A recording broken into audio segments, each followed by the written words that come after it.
kind of a synonym of a distributor. As you see, Spotify or Netflix, you automatically know what this distributor is about. Legimi is, we could say in Poland, such a case. So everybody knows Legimi is with ebooks. And they cooperate with public libraries. So this is, we were going to present results of our investigation in that topic. You can scan this QR code and get access to our presentation and make a notes if you would like, so we invite you to collaborate with us. And it's a small snapshot of, about the ebook publishing industry in Poland based on statistical analysis. As you can see, in 2023, our book publishing industry revenue was 883 million of US dollars, and 7-10 years ago it was over $1 billion. So it's decreased.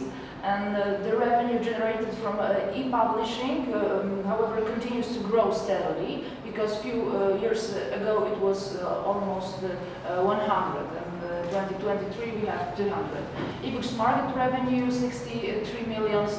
Number of ebook users is rising, 3.1.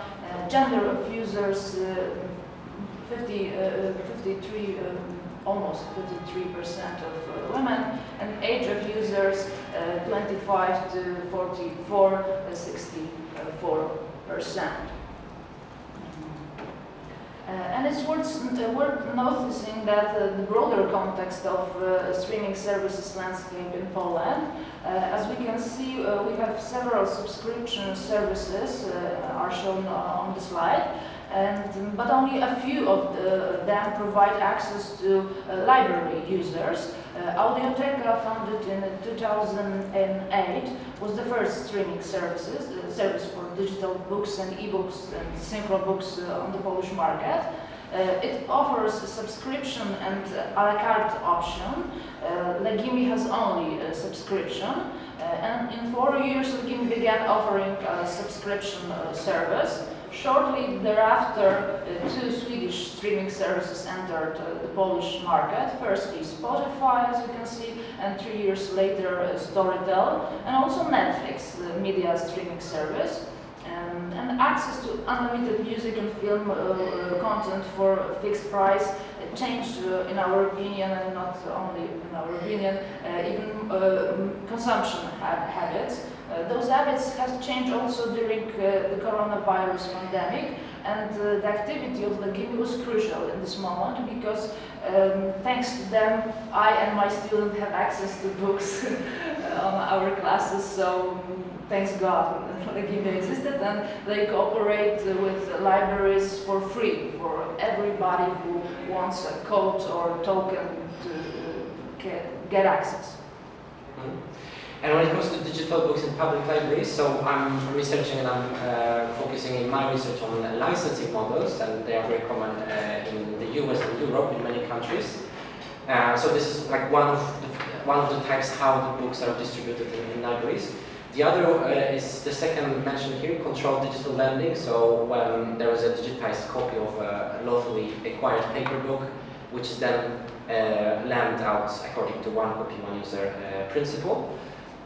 This is also a kind of controversial phenomenon, and we were also discussing in a way during our talks about this Legimi cooperation, if it's really a lending or not. That's also why we put it parentheses in our title of our presentation. I think we agree now that this is not a lending. This is just a cooperation of a public sector, public libraries with a commercial distributor who is parallelly operating on a commercial trade book market. And as Camila said, subscription-based streaming service. And just a little about Legimi. It's, we could say, an innovator, a trade distributor created as a startup, and then from 2012 operating as a subscription-based streaming platform, and since 2015 cooperating with public libraries. And they offer 3 types of books: ebooks, audiobooks, and so-called synchro books. I don't know how established this term is, but I think this is their own term. Synchro books is a book, an audiobook that you can parallelly read. So this is a mixture of ebook and audiobook. And Legimi is now listed on the stock exchange in Warsaw, and it's also present in Germany. And as you can see, they have 210,000 users in total by this year. And the thing which I think is the crucial here to understand this cooperation is the access code.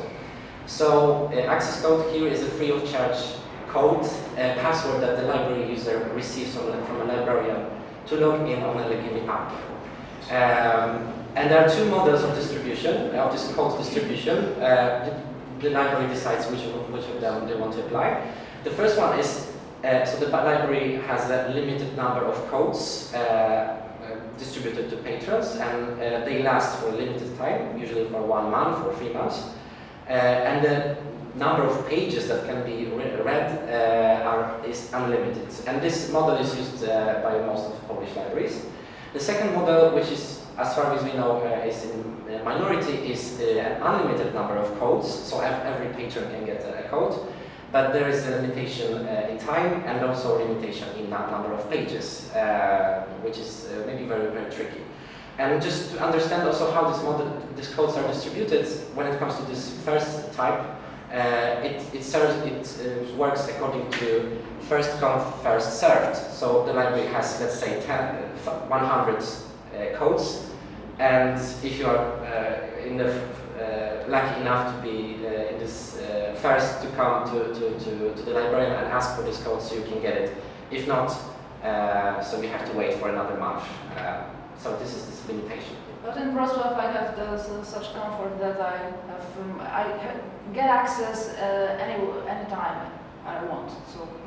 So you have the second. Yeah, and it's only in Wrocław. And why Polish libraries decide to cooperate with commercial actors? We pointed out a few bullets. Because of remote access to trade ebooks, not academic, it's not provided by the National Library of Poland. This access to the platform, instead of investing in the development of their own, is also the main issue. Libraries do not have to negotiate access to individual titles with publishers, so Legimi do it for them. They get access to final products, so access to the database of 177,000 of titles and ebooks titles, and plus 75,000 of audiobooks and synchro books.